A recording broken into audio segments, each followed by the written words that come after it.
한국의 성공? 그냥 운 좋게 원조 많이 받아서 그런 거 아니야? 뉴욕 유엔 본부에서 한국을 깎아내리려던 미국인들이 있었습니다. 그들은 한국의 기적을 단순한 원조의 결과로 축소시키려 했죠. 하지만 한 연구원이 직접 한국에 와서 발견한 진실은 충격적이었습니다. 전 국민이 자발적으로 금반지를 모아 나라빚을 갚은 나라 민둥산을 30년 만에 울창한 숲으로 바꾼 기적, 시멘트 포대 몇 개로 3만 개 마을을 완전히 뒤바꾼 놀라운 의지력, 세계 어느 나라도 해내지 못한 일들을 연달아 성공시킨 대한민국. 과연 이게 정말 원조 덕분이었을까요? 그 미국인 연구원이 유엔에서 폭로한 진실을 지금 공개합니다. 저는 제이크, 29살의 미국인 유엔 연구원입니다. 그날까지만 해도 제 인생이 완전히 뒤바뀔 줄은 몰랐습니다. 뉴욕 유엔 본부 회의장의 차가운 형광등이 수백 개 좌석을 하얗게 비추고 있었습니다. 각국 대표들의 웅성거림이 천장 높이까지 울려 퍼졌죠. 저는 맨 앞줄에서 오늘 발표 자료를 마지막으로 점검하고 있었습니다. 옆자리 상사 맥스웰이 팔짱을 낀 채 시계를 확인하고 있었고 그 옆에 동료 마크는 비아냥 섞인 미소를 지으며 뭔가를 속삭이고 있었습니다. 연단 위로 한 노인이 천천히 올라왔습니다. 70대 중반의 그는 낡은 회색 양복을 입고 있었는데 어깨 부분이 해져 있었습니다. 하지만 그의 눈빛만은 달랐습니다. 마치 오랜 풍파를 견뎌낸 바위처럼 단단해 보였죠. 김 박사가 마이크 앞에 섰습니다. 잠시 회의장을 둘러보더니 확신에 찬 목소리로 말했습니다. 한국의 성공은 결코 우연이 아니었습니다. 여러분이 생각하는 그 어떤 공식으로도 설명할 수 없는 인류 공동체의 기적이었습니다. 회의장이 순식간에 술렁였습니다. 여기저기서 속삭임이 터져나왔고 몇몇 대표들은 당황한 표정을 지었습니다. 저는 김 박사의 말에 묘한 전율을 느꼈습니다. 그런데 바로 그때 맥스웰이 제 팔을 살짝 건드렸습니다.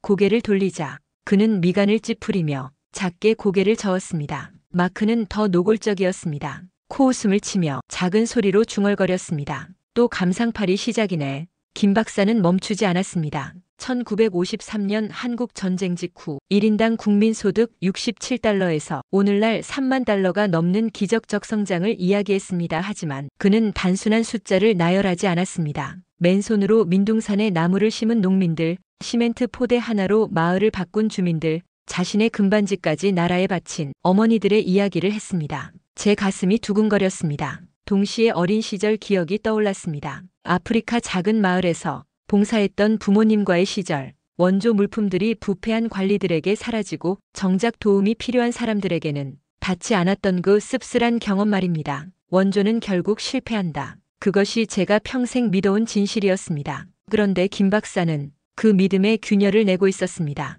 연설이 끝나자 회의장은 어색한 침묵에 휩싸였습니다. 박수는 듬성듬성 들려왔고 대부분 대표들은 서로 눈치를 보며 당황해했습니다. 맥스웰이 벌떡 일어나더니 제게 다가왔습니다. 그의 얼굴은 평소보다 차가웠습니다. 제이크. 잠깐 복도로 나온 맥스웰은 서류 봉투를 제게 내밀었습니다. 김 박사 연설에 대한 보고서를 작성해 2주일 후 마감이야. 저는 봉투를 받으며 물었습니다. 어떤 방향으로요? 맥스웰의 입꼬리가 차갑게 올라갔습니다. 한국 성공은 원조에 의한 일시적 현상이야. 그러니 감상적 해석은 빼고 객관적 데이터로 작성해. 우리는 학자니까. 제 목구멍이 막힌 듯 했습니다. 뭔가 중요한 걸 놓치고 있다는 직감이 들었지만 맥스웰의 시선이 차갑게 저를 누르고 있었습니다. 알겠습니다. 그 순간 깨달았습니다. 저는 이미 기로에 서 있었다는 것을요. 안전한 길을 택할 것인가 아니면 김 박사가 던진 진짜 질문과 마주할 것인가. 집으로 돌아가는 지하철에서 김 박사의 마지막 말이 계속 귓가에 맴돌았습니다. 기적은 숫자로 만들어지지 않습니다. 사람으로 만들어지죠. 그날 밤 저는 잠들 수 없었습니다. 제 손 안에 서류 봉투가 마치 뜨거운 석탄덩이처럼 느껴졌거든요. 그날 밤 집에 돌아온 저는 서류 봉투를 책상 위에 던져놓고 소파에 주저앉았습니다. 손이 떨리고 있었습니다. 왜 이렇게 동요하는지 스스로도 이해할 수 없었죠. 문득 15년 전 기억이 밀려왔습니다. 14살이던 저는 아프리카 말라위의 작은 마을에 있었습니다. 부모님은 국제구호단체에서 일하셨고 저는 방학을 맞아 그들과 함께 있었죠. 그곳은 극심한 가뭄으로 아이들이 굶어 죽어가는 곳이었습니다. 트럭 한 대 분량의 구호물품이 도착했던 그날을 잊을 수 없습니다. 마을 사람들의 눈빛이 얼마나 간절했는지, 아이들이 어떻게 희망에 찬 미소를 지었는지 생생히 기억납니다. 하지만 그 물품들은 마을 족장과 지방 관리들에게 대부분 사라졌습니다. 아이들 손에 닿은 건 물 몇 병과 비스킷 몇 개가 전부였죠. 그날 밤 제가 본 것은 절망에 빠진 부모님의 모습이었습니다. 어머니는 조용히 울고 계셨고 아버지는 주먹을 쥔 채 벽을 치고 계셨습니다. 그때 저는 깨달았습니다. 원조는 결국 실패한다는 것을요. 그 트라우마가 지금 저를 짓누르고 있었습니다. 김 박사의 말이 아무리 감동적이어도 결국 현실은 잔혹하다는 걸 저는 너무 잘 알고 있었거든요. 핸드폰이 울렸습니다. 마크였어요. 제이크, 뭐하냐? 아직도 그 김 박사 얘기 생각하고 있어? 그냥 맥스웰 말대로 하면 되는 거 아냐? 저는 대답하지 않았습니다. 마크는 계속했습니다. 솔직히 말해서 감상팔이 하지 말고 현실을 봐. 원조 받아서 잠깐 좋아진 나라 얼마나 많은데 뭐가 특별하다고. 전화를 끊었습니다. 하지만 마크의 말이 제 마음 한구석을 파고들었습니다. 정말 김 박사의 말은 감상일 뿐일까요? 이튿날 아침 사무실에 도착하자 맥스웰이 제게 다가왔습니다. 그의 표정이 평소보다 진지했습니다. 제이크, 어젯밤에 생각해봤는데 말이야. 김 박사 같은 사람들이 왜 위험한지 알겠나? 저는 고개를 들었습니다. 그들은 희망을 판다. 하지만 현실은 다르지. 자네도 아프리카에서 봤잖나. 원조의 한계를 우리가 해야 할 일은 객관적 분석이야. 감정에 휘둘리면 안 돼. 맥스웰의 말이 제 가슴을 후벼 팠습니다. 그는 제 과거를 정확히 알고 있었고 그 상처를 건드리고 있었습니다. 보고서에는 간단히 써. 한국의 성공은 전후 복구, 원조와 경제개발 차관의 결과, 특별한 모델이라 볼 수 없음. 이 정도면 충분해. 저는 고개를 끄덕였습니다. 하지만 속으로는 갈등이 소용돌이치고 있었습니다. 정말 이게 맞는 걸까요? 김 박사의 확신에 찬 목소리가 자꾸 떠올랐습니다. 오후가 되자 견딜 수 없었습니다. 저는 자리에서 일어나 엘리베이터로 향했습니다. 동료들이 의아한 시선으로 저를 바라봤지만 신경 쓰지 않았습니다. 어디 가세요? 마크가 물었습니다. 잠깐 바람 쐬고 올게요. 거짓말이었습니다. 저는 이미 결심하고 있었습니다. 맥스웰의 지시를 따를 수는 없다고요. 제 학문적 양심이, 그리고 15년 전 그 아프리카 마을에서 느꼈던 무력감이 저를 진실을 향해 떠밀고 있었습니다. 지하철역으로 향하면서 저는 다짐했습니다. 이번만큼은 도망치지 않겠다고요.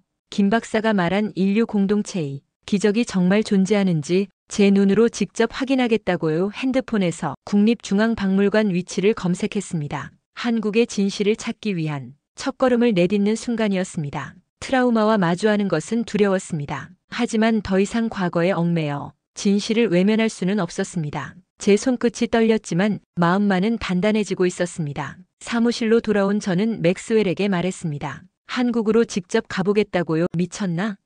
보고서 하나 쓰는데 출장비까지 써가며? 하지만 저는 이미 결심했습니다. 제 개인 돈으로라도 가야 했습니다. 김 박사의 말이 진실인지 확인하지 않고는 견딜 수 없었거든요. 이틀 후 인천공항에 내렸을 때의 그 묘한 감정을 잊을 수 없습니다. 한국이라는 나라에 대해 아는 게 거의 없으면서도 뭔가 중요한 발견을 하게 될 것 같은 예감이 들었거든요. 국립중앙박물관에 도착한 순간 저는 압도당했습니다. 거대한 건물이 오후 햇살을 받아 장엄하게 서 있었죠. 입구를 지나 안내데스크의 중년 여성 큐레이터가 온화한 미소로 저를 맞았습니다. 한국의 경제 발전 자료를 찾고 있습니다. 근현대사 전시실로 가세요. 1950년대부터 80년대 자료가 체계적으로 정리되어 있거든요. 전시실에 들어서자 가장 먼저 눈에 띈 것은 1957년 문경 시멘트 공장 건설 기록이었습니다. 흑백 사진 속 황무지나 다름없던 땅 위에 거대한 공장이 세워지는 모습, 설명판을 읽는 순간 제 심장이 뛰기 시작했습니다. 미국 원조 자금 1,000만 달러로 건설된 문경 시멘트 공장은 단순 소비재 생산이 아닌 국가 기간 산업의 출발점이었다. 이후 건설업과 주택 공급의 토대가 되며 경제 발전의 핵심 인프라 역할을 했다. 저는 멈출 수밖에 없었습니다. 원조 자금이었지만 용도가 완전히 달랐습니다. 아프리카에서 본 것처럼 당장의 배고픔을 해결하는 게 아니라 50년 후를 내다본 투자였던 거죠. 다음 전시물은 더 충격적이었습니다. 제1차 경제개발 5개년 계획의 상세 내역이었습니다. 원조받은 돈의 사용처가 한 푼까지 기록되어 있었습니다. 철강, 석유화학, 조선, 전력 모든 것이 치밀한 장기, 전략 하에 배치되어 있었죠. 제 가슴이 두근거렸습니다. 이것은 제가 아프리카에서 목격한 것과 정반대였습니다. 거기서는 구호물품이 당장의 굶주림만 해결하려 했지만 여기서는 100년 후를 설계하고 있었던 거예요. 핸드폰이 울렸습니다. 뉴욕의 마크였습니다. 제이크, 정말 한국까지 갔어? 미쳤나? 그냥 인터넷 검색하면 되잖아. 전화를 끊었습니다. 마크는 이해하지 못할 거예요. 이곳에서만 느낄 수 있는 무언가가 있다는 걸요. 디지털 콘텐츠 코너에서 광개 토대 왕능비와 정조 화성행차 파노라마를 보는 순간 소름이 돋았습니다. 1400년 전 광개 토대왕의 웅대한 기상과 200년 전 정조의 치밀한 계획력이 생생하게 재현되고 있었거든요. 그제야 깨달았습니다. 한국인들에게는 불가능을 가능으로 만드는 DNA가 있었던 거예요. 이것은 1950년대에 갑자기 생긴 게 아니었습니다. 수천 년간 축적된 민족 정신이었던 거죠.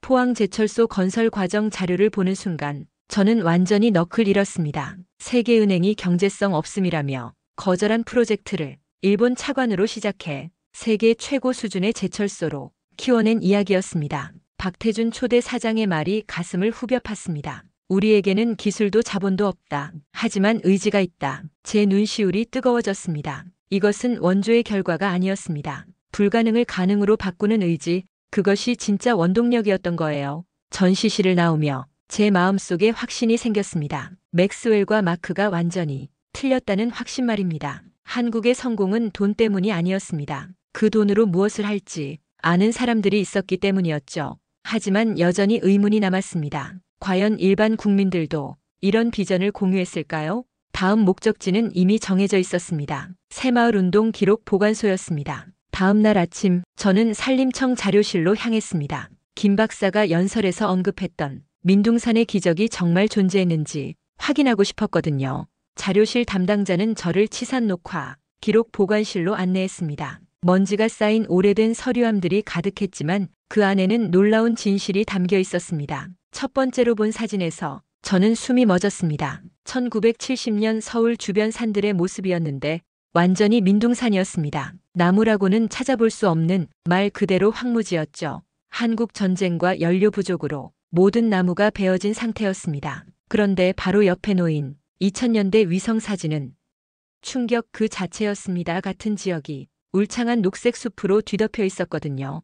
불과 30년 만에 일어난 변화였습니다. 이게 정말 같은 곳인가요? 제가 담당자에게 물었습니다. 네, 치산 녹화 10개년 계획의 결과입니다. 전 국민이 나서서 나무를 심었죠. 자료를 뒤지다 보니 더 놀라운 사실들이 드러났습니다. 1973년부터 1978년까지 심은 나무가 무려 32억 그루였습니다. 국민 한 사람당 700그루가 넘는 숫자였죠. 그때 뉴욕에서 맥스웰이 전화를 걸어왔습니다. 제이크, 도대체 뭘 하고 있는 거야? 숲, 그게 경제 발전과 무슨 상관이야? 저는 대답했습니다. 이것은 단순한 환경 정책이 아닙니다. 국가 전체를 바꾼 정신력의 증거예요. 맥스웰은 코웃음을 쳤습니다. 정신력? 자네 너무 감상적이 되는 거 아냐? 전화를 끊고 나서 저는 계속 자료를 살펴봤습니다. 그리고 발견했습니다. 산림 녹화가 단순히 나무만 심은 게 아니라는 사실을요. 산사태 방지, 토양 보전, 수자원 확보, 목재 자급률 향상 모든 것이 연결되어 있었습니다. 더 놀라운 건 이 모든 일이 공무원 몇 명의 지시로 이뤄진 게 아니라는 점이었습니다. 마을별 산림계가 조직되었고 주민들이 자발적으로 참여했습니다. 아이들은 학교에서 나무 심기 교육을 받았고 어른들은 주말마다 산으로 올라갔습니다. 심지어 군인들까지 동원되어 전국 곳곳에 나무를 심었죠. 한 할아버지의 인터뷰 기록이 제 가슴을 뭉클하게 했습니다. 우리는 자식들에게 푸른 산을 물려주고 싶었습니다. 전쟁으로 모든 게 사라졌지만 적어도 자연만큼은 되돌려주고 싶었어요. 이것이었습니다. 한국인들의 진짜 힘은 여기에 있었던 거예요. 당장의 이익이 아닌 다음 세대를 위한 희생. 그것이 기적을 만들어낸 원동력이었습니다. 위성 사진을 다시 보며 저는 소름이 돋았습니다. 지구상에서 이런 규모의 산림 복구에 성공한 나라는 한국이 유일했습니다. 중국도 인도도 아프리카 어느 나라도 해내지 못한 일이었죠. 자료실을 나오며 저는 깨달았습니다. 이것은 숫자로 측정할 수 없는 성취였다는 걸요. 32억 그루라는 숫자보다 중요한 건 그 나무 하나하나에 담긴 한국인들의 의지였습니다. 민둥산이 푸른 숲이 된 것처럼 절망이 희망으로 바뀔 수 있다는 걸 한국인들은 보여준 거예요. 이것이 김 박사가 말한 인류 공동체의 기적의 실체였습니다. 하지만 아직 더 알아봐야 할 게 있었습니다. 이런 집단적 의지가 어떻게 형성되었는지, 그리고 그것이 어떻게 경제 발전으로 이어졌는지 말입니다. 다음 날 저는 새마을운동 중앙연수원을 찾았습니다. 한국인들의 집단 의지가 어떻게 형성되었는지 그 비밀을 풀고 싶었거든요. 연수원 자료실에 들어서자 벽면을 가득 채운 흑백 사진들이 저를 맞았습니다. 1970년대 초 한국 농촌의 모습이었는데 그 참혹함에 숨이 막혔습니다. 지붕은 새고 길은 진흙탕이었으며 아이들은 맨발로 뛰어다니고 있었죠. 담당 연구원이 설명해 주었습니다. 새마을운동 초기에 전국 3만 4천 개 마을에 시멘트 300포대씩 무상으로 나누어 줬습니다. 저는 깜짝 놀랐습니다. 그냥 나누어 줬다고요? 네, 하지만 조건이 있었어요. 마을 사람들이 스스로 무엇을 할지 결정해야 했거든요.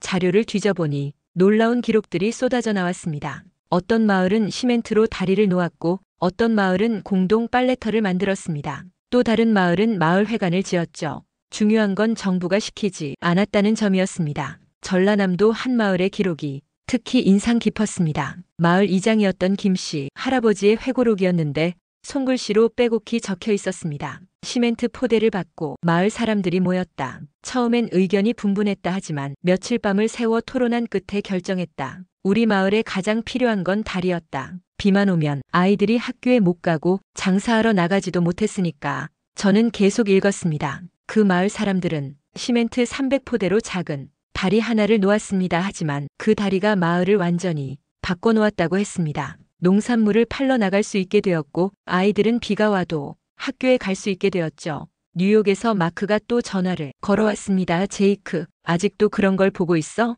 그거 정부가 강요한 거잖아. 시멘트 주면서 뭔가 하라고 압박한 거지. 저는 반박했습니다. 마크, 이건 강요가 아니야. 참여해야 하지만 마크의 말이 제 마음 한구석을 건드렸습니다. 정말 자발적이었을까요? 아니면 정부의 교묘한 통제였을까요? 그때 한 할머니의 인터뷰 영상을 발견했습니다. 80대 후반으로 보이는 분이었는데 새마을운동 당시 20대였다고 하셨습니다. 그때는 정말 힘들었어요. 하지만 우리 손으로 직접 마을을 바꿔야 한다고 생각했어요. 시멘트 포대 하나가 희망이었죠. 할머니의 눈빛이 또렷했습니다. 그 안에서 저는 진실을 봤습니다. 강요가 아닌 자발적 의지를요. 더 많은 자료를 살펴보니 놀라운 사실이 드러났습니다. 새마을운동 참여율이 90%가 넘었다는 점이었습니다. 만약 정부의 강요였다면 이런 높은 참여율이 나올 수 없었겠죠. 특히 인상 깊었던 건 여성들의 참여였습니다. 부녀회를 중심으로 마을 환경 개선에 나섰고 공동작업장을 만들어 소득을 늘렸습니다. 남성들은 도로 포장과 상하수도 정비를 맡았죠. 한 마을의 변화 사진을 보는 순간 저는 소름이 돋았습니다. 1971년과 1976년 같은 장소를 찍은 사진이었는데 완전히 다른 마을이 되어 있었습니다. 지늘길이 포장도로가 되었고 초가집이 기와집으로 바뀌었으며 마을 곳곳에 가로등이 설치되어 있었습니다. 이 모든 게 불과 5년 만에 일어난 변화였습니다.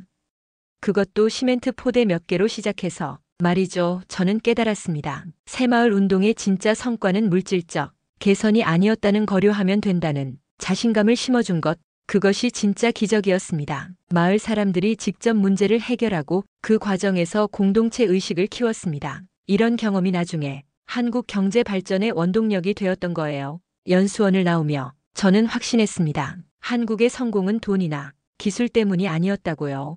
국민 한 사람 한 사람이 주인의식을 갖고 나섰기 때문이었습니다. 하지만 여전히 의문이 남았습니다. 이런 공동체 정신이 어떻게 세계적 수준의 성취로 이어졌을까요? 그 답을 찾기 위해 다음 목적지를 정했습니다. 1988년 서울올림픽 기념관이었습니다.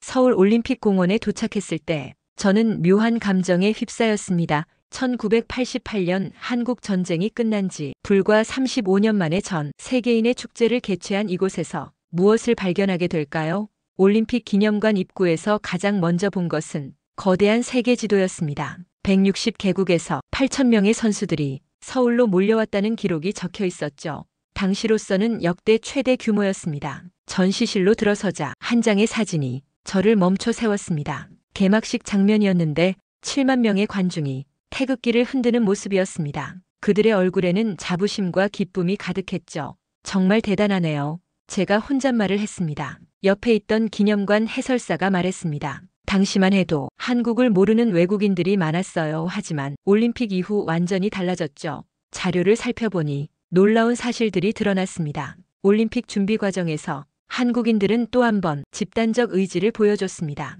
서울 시민 100만 명이 자발적으로 영어 배우기에 나섰고 택시 기사들은 간단한 외국어 회화를 익혔습니다. 더 감동적인 건 경기장 건설 과정이었습니다. 잠실 주경기장을 짓기 위해 전국에서 기술자들이 몰려들었습니다. 불가능해 보이는 공기 내에 완성하기 위해 밤낮 없이 일했죠. 뉴욕에서 맥스웰이 전화를 걸어왔습니다. 제이크, 올림픽? 그거 그냥 성공한 몇 안 되는 이벤트일 뿐이야. 경제 발전과는 다른 얘기지. 저는 더 이상 침묵하지 않았습니다. 틀렸습니다. 이건 단순한 이벤트가 아니에요.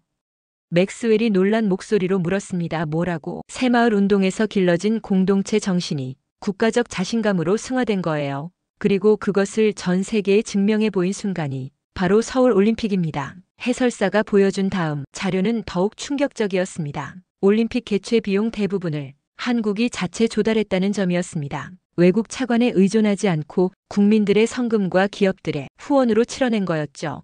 특히 인상 깊었던 건 자원봉사자들의 이야기였습니다. 2만 7천 명의 시민들이 자발적으로 나섰습니다. 대학생부터 주부, 직장인까지 모든 계층이 참여했죠. 한자원 봉사자의 수기가 제 가슴을 뭉클하게 했습니다. 외국 선수가 길을 물어보며 고맙다고 할 때마다 자랑스러웠습니다. 우리나라가 이런 큰 행사를 치를 수 있다는 게 믿어지지 않았어요. 개막식 영상을 보는 순간 저는 완전히 압도당했습니다. 한국 전통 문화와 현대 기술이 완벽하게 조화를 이룬 장관이었습니다. 사물놀이 공연에서 시작해 첨단 레이저 쇼까지 5천년 역사가 한순간에 펼쳐졌죠. 무엇보다 놀라운 건 세계 언론의 반응이었습니다. 한국이 선진국 대열에 합류했다. 동양의 기적을 목격했다는 헤드라인들이 쏟아져 나왔습니다. 저는 마침내 깨달았습니다. 서울 올림픽은 단순한 스포츠, 축제가 아니었다는 걸요. 한국인들이 자신들의 능력을 세계에 당당히 보여준 순간이었습니다.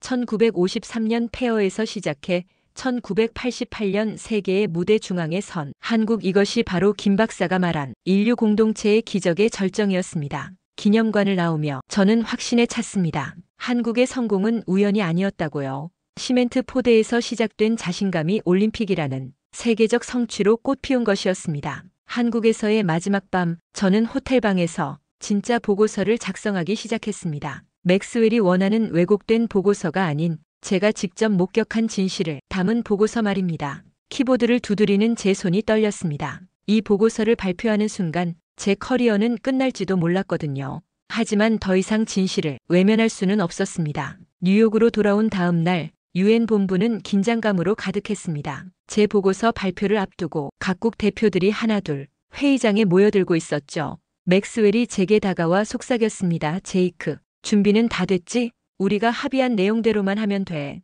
저는 고개를 끄덕였습니다. 하지만 가방 속에는 2개의 보고서가 들어있었습니다. 맥스웰이 원하는 것과 진실을 담은 건 말이죠. 회의가 시작되었습니다. 저는 연단에 올라서며 회의장을 둘러봤습니다. 맨 앞줄에 앉은 맥스웰이 만족스러운 미소를 짓고 있었고 마크는 제게 엄지손가락을 치켜 세웠습니다. 처음에는 계획대로 진행했습니다. 한국의 경제 성장에 대한 분석 결과를 발표하겠습니다. 맥스웰이 안도의 표정을 지었습니다. 한국은 1953년 한국 전쟁 종료 후 극심한 빈곤 상태였습니다. 1인당 국민소득 67달러, 전 세계 최빈국 중 하나였죠. 여기까지는 예정된 시나리오였습니다. 하지만 다음 순간 저는 결정적인 선택을 했습니다. 하지만 여러분, 이것은 단순한 원조의 성공 사례가 아닙니다. 회의장이 순식간에 조용해졌습니다. 맥스웰의 얼굴이 굳어졌고 마크는 당황한 표정을 지었습니다. 저는 계속했습니다. 제가 직접 한국에서 목격한 것은 숫자로 설명할 수 없는 기적이었습니다.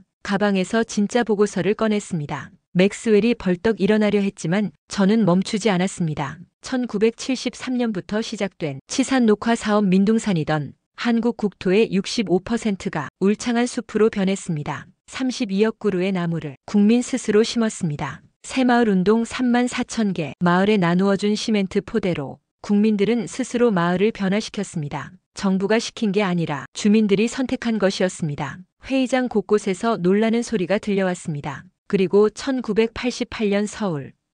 올림픽 전쟁의 폐허에서 35년 만에 세계 최대 규모의 축제를 성공적으로 개최했습니다. 맥스웰이 마침내 일어나서 소리쳤습니다. 제이크, 지금 뭘 하는 거야? 저는 그를 똑바로 바라봤습니다. 진실을 말하고 있습니다. 회의장이 술렁거렸습니다. 하지만 저는 마지막 카드를 꺼내 들었습니다. 여러분, 1997년 아시아 금융위기 때를 기억하십니까? 한국 국민들은 자발적으로 금 모으기 운동에 나섰습니다. 결혼반지, 아이들 돌반지까지 내놓아 나라를 구했습니다. 제 목소리가 떨렸습니다. 이런 일이 어느 나라에서 가능할까요? 전 국민이 자신의 가장 소중한 것을 나라를 위해 바치는 일이 말입니다. 회의장이 완전히 조용해졌습니다. 그 침묵 속에서 저는 결론을 말했습니다. 한국의 성공은 원조의 결과가 아닙니다. 한 민족이 절망을 희망으로, 개인의 이익을 공동체의 번영으로 승화시킨 결과입니다. 이것이야말로 진정한 인류 공동체의 기적입니다. 보고서를 내려놓는 순간 회의장은 일순정적에 휩싸였습니다. 그러다가 한 사람, 두 사람씩 박수를 치기 시작했습니다. 곧 회의장 전체가 우렁찬 박수 소리로 가득 찼습니다. 맥스웰은 제게 다가와 손을 내밀었습니다. 그의 얼굴에는 더 이상 분노가 아닌 존경의 빛이 있었습니다. 제이크, 내가 틀렸네. 자네가 옳았어. 그날 제 보고서는 유엔에서 공식 채택되었습니다. 한국은 21세기 공동체 발전 모델로 선포되었죠. 김 박사의 예언이 현실이 된 순간이었습니다. 그로부터 석 달이 지났습니다. 제 보고서는 유엔 공식 문서로 등재되었고 전 세계 언론들이 한국의 기적을 재조명하기 시작했습니다. 오늘 아침 유엔 본부 제 사무실 책상 위에는 각국에서 온 편지들이 쌓여 있었습니다. 아프리카의 한 개발도상국 대통령은 한국 모델을 우리나라에 적용해보고 싶다고 썼고, 남미의 한 시민단체는 새마을 운동을 우리 마을에서 시작하겠다고 했습니다. 가장 감동적이었던 건 말라위에서 온 편지였습니다. 15년 전 제가 어린 시절을 보낸 그곳에서 온 것이었죠. 현지 농민들이 한국의 치산 녹화를 본받아 나무 심기를 시작했다는 내용이었습니다. 제이크 선생님, 당신의 보고서를 읽고 희망이 생겼습니다. 우리도 할 수 있다는 자신감이 생겼어요. 제 눈시울이 뜨거워졌습니다. 어린 시절 절망적이라고 생각했던 그곳에서도 변화의 씨앗이 싹트고 있었던 거예요. 문득 김 박사가 생각났습니다. 그분의 연설이 제 인생을 완전히 바꿔놨죠. 며칠 전 그분께 이메일을 보냈더니 답장이 왔습니다. 제이크 연구원님, 진실을 외면하지 않으신 용기에 감사합니다. 한국의 기적은 이제 세계의 희망이 되었습니다. 오늘 오후에는 특별한 회의가 있었습니다. 유엔 개발계획회의에서 한국형 발전 모델이 공식 안건으로 채택된 것입니다. 각국 대표들이 한국의 경험을 자신들의 나라에 어떻게 적용할지 열띤 토론을 벌였습니다. 기술이나 자본보다 중요한 건 국민의 의지입니다. 인도 대표가 말했습니다. 공동체 정신이 발전의 핵심이라는 걸 한국이 증명했습니다. 브라질 대표가 덧붙였습니다. 회의가 끝난 후 맥스웰이 제게 다가왔습니다. 그는 완전히 변해 있었습니다. 제이크, 자네가 옳았어. 나는 숫자만 보고 사람을 보지 못했네.